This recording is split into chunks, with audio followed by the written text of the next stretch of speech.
Assalamualaikum warahmatullahi wabarakatuh. Kami akan menceritakan jejak kemerdekaan bangsa Indonesia.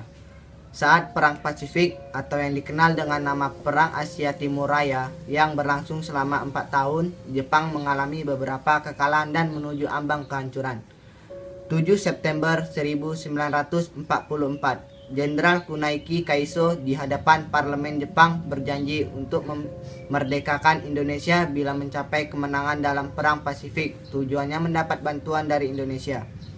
Dalam perperangan tersebut, kaum pergerakan nasional menyambut hangat janji kemerdekaan oleh Jenderal Kaiso, anggota Badan Penyelidik Usaha-usaha Persiapan. Kemerdekaan Indonesia atau yang disebut BPUPKI dilantik oleh Jenderal Kumaichi Harada. Rajiman Wedioningrat, tokoh pergerakan nasional, ditunjuk sebagai ketuanya. Tapi tidak semua petinggi militer Jepang sepakat dengan pelantikan BPUPKI. Misalnya, Jenderal Izaki Yuichi Nagato. Keberatan dua jenderal itu tidak berarti banyak. Mayoritas petinggi militer Jepang tetap mendukung BPUPKI. Sidang BPUPKI dari 29 Mei sampai 1 Juni 1945 pun berjalan dengan mulus. Setelah bersidang 2 kali, kerja BPUPKI berakhir dengan baik sesuai harapan Jenderal Kumaichi Harada.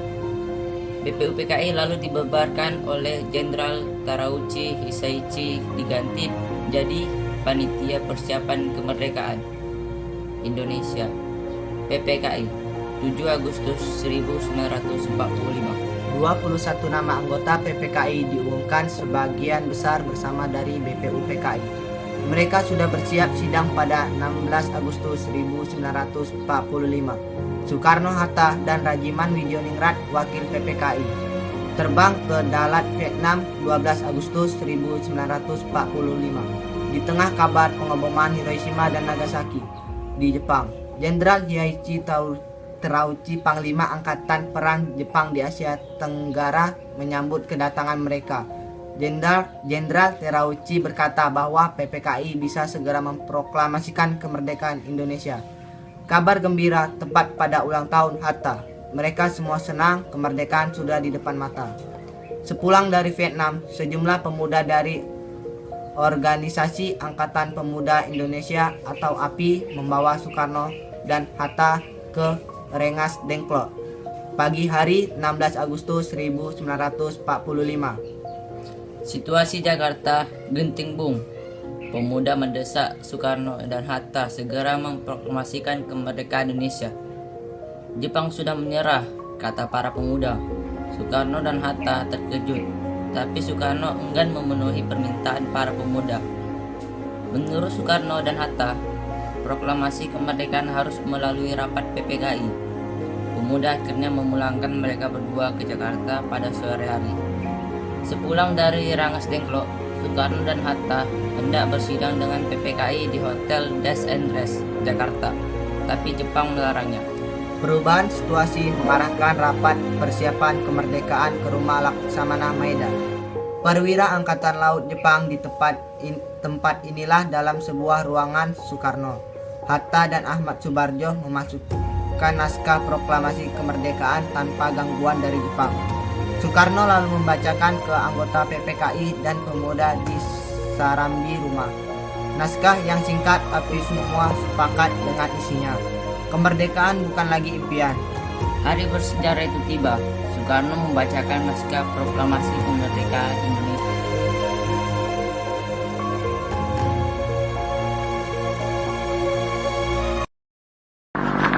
Kami, bangsa Indonesia, dengan ini menyatakan kemerdekaan Indonesia. Hal-hal yang mengenai pemindahan kekuasaan dan lain-lain diselenggarakan dengan cara saksama dan dalam tempo yang sesingkat-singkatnya. Jakarta, 17 Agustus 1945, atas atas nama bangsa Indonesia.